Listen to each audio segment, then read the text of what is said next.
everybody, this is Jessica Hardekey with Clover Meadows Beef, and today we're going to talk about a really basic topic, which is how to defrost beef or how to thaw meat. So if you're fortunate enough to have been able to purchase a half a cow or a quarter of a cow from a local farmer, or perhaps you just saw a really great sale at your local market and you stocked up on beef, now you have a freezer full of meat, and when you're ready to go cook it, that's great, but you've got to thaw it before you can cook it. So we're going to talk about 4 easy ways to defrost or thaw meat.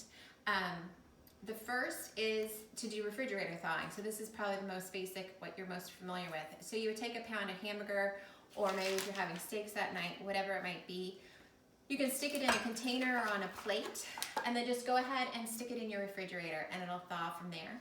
A lot of times we like to stick it in overnight, into our refrigerator overnight, and then the next morning it's all ready to go for us. Your second option is called cold water thawing. Now with cold water thawing, this kind of has a part A and part B. There's 2 basic ways to do it.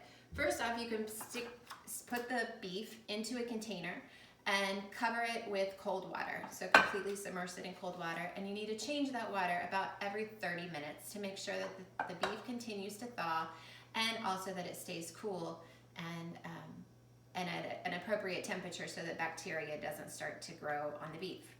But your second option is you can place cold water, you can place the container into your sink, cover it in cold water again, but this time leave your sink running with just a small trickle of water into the container. And what that will do is it'll continue to keep the water moving, and it will continue to keep the water cool as your beef thaws.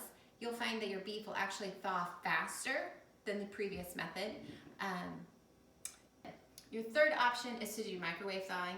This is our absolute least favorite because oftentimes, no matter what setting you put on your microwave, you're still going to end up cooking the beef a little bit and you lose quality.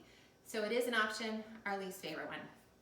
And the fourth option is one that we use all the time, which is cooking beef frozen. And whether you're cooking a steak or you're cooking a roast, you could throw this frozen steak on a hot grill and you'll be amazed at how well it will taste and the quality of the steak once you're done. You can put it in the oven and cook it frozen. You could even put a roast in your crock pot frozen. By the time you come home, it'll be cooked, amazing to eat, and you'll think you slaved over a hot kitchen when your crock pot did all your work for you. So those are 4 basic ways to thaw beef. If you have any questions, always reach out. We're happy to help. And thanks so much for following us. You can also leave a comment below or follow us on our blog at clovermeadowsbeef.com. Thanks.